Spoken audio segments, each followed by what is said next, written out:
കേരള കോൺഗ്രസ് മാണി ഗ്രൂപ്പിൽ വീണ തീപ്പൊരി ആളിപ്പടരുകയാണ്. മുന്നണി മാറ്റ സാധ്യതകളിലേക്ക് വിരൽ ചൂണ്ടി കേരള കോൺഗ്രസ് പിളർപ്പിന്റെ വക്കിലേക്ക് മാറുകയാണ്. ആകെ 5 MLA-മാരാണ് പാർട്ടിക്കുള്ളത്.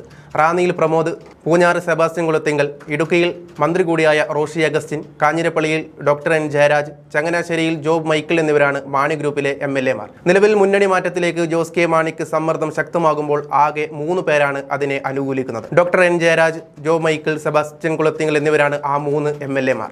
മന്ത്രി റോഷി അഗസ്റ്റിൻ, റാന്നി MLA പ്രമോദ് നാരായണൻ എന്നിവർ LDF-നൊപ്പം എന്ന് പ്രഖ്യാപിക്കുന്നുണ്ട്. മുന്നണി മാറ്റം വലിയ പ്രശ്നമാകുമ്പോൾ മന്ത്രി റോഷി അഗസ്റ്റിന്റെയും MLA പ്രമോദ് നാരായണന്റെയും ഫേസ്ബുക്ക് പോസ്റ്റ് സൂചിപ്പിക്കുന്നത് LDF-നൊപ്പം എന്ന് തന്നെയാണ്. മന്ത്രിമാർക്കൊപ്പം നിന്ന് തുടരും എന്ന ക്യാപ്ഷനിലാണ് റോഷി ഫേസ്ബുക്ക് പോസ്റ്റ് അപ്ലോഡ് ചെയ്തതെങ്കിൽ മുഖ്യമന്ത്രി പിണറായി വിജയനൊപ്പമുള്ള ചിത്രം ഫേസ്ബുക്കിലിട്ടാണ് റാന്നി MLA LDF-ന് ഐക്യദാർഢ്യം പ്രഖ്യാപിച്ചു കഴിഞ്ഞു. ഹൈക്കമാൻഡ് നേരിട്ട് ഇടപെട്ടതോടെയാണ് ജോസ് കെ മാണി UDF-നെ കൈകൊടുക്കാൻ തീരുമാനിച്ചത്. രാഹുൽ ഗാന്ധി ഡൽഹിയിലേക്ക് വിളിപ്പിച്ച് ചർച്ച നടത്തുകയും കത്തോലിക്ക സഭാ നേതൃത്വം ഈ ആവശ്യം മുന്നോട്ട് വയ്ക്കുക കൂടി ചെയ്തതോടെയാണ് ജോസ് കെ മാണിയുടെ മനസ്സ് മാറിയത്. എന്നാൽ അഭയം നൽകിയ മുന്നണിയെ തള്ളിപ്പറയാൻ സാധിക്കില്ലെന്ന് പ്രഖ്യാപിച്ച് റോഷി അഗസ്റ്റിൻ മുന്നണിയെ പ്രതിസന്ധിയിലാക്കുന്നുണ്ട്.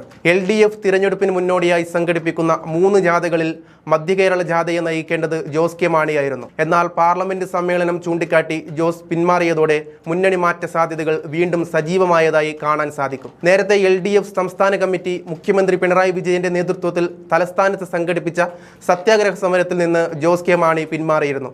ഇതും അഭ്യൂഹങ്ങൾക്ക് വഴിമരുന്നിട്ട ഘടകമാണ്.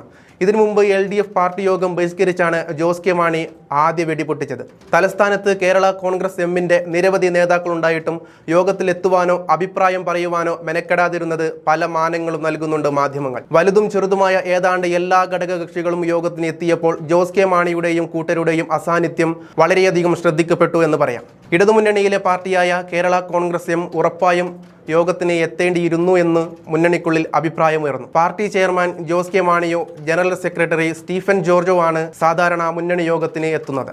2 പേരും വിട്ടുനിന്നു. തദ്ദേശ തെരഞ്ഞെടുപ്പ് ഫലത്തിന് ശേഷം കേരള കോൺഗ്രസ് എമ്മിന്റെ മുന്നണി മാറ്റം സജീവ ചർച്ചാ വിഷയമായിരിക്കെ സംഭവിച്ച മുന്നണി യോഗത്തിലെ അസാന്നിധ്യം രാഷ്ട്രീയ വൃത്തങ്ങളിൽ ചൂടുള്ള ചർച്ചയായി കഴിഞ്ഞു. നേരത്തെ തിരഞ്ഞെടുപ്പിലെ തോൽവിക്ക് പിന്നാലെ CPM-നെ കുറ്റം പറഞ്ഞു തുടങ്ങിയ ജോസ് കെ മാണിയും സംഘവും മുന്നണി മാറ്റ സാധ്യതകൾ തേടുന്നുണ്ട് എന്നത് യാഥാർത്ഥ്യമാണ്.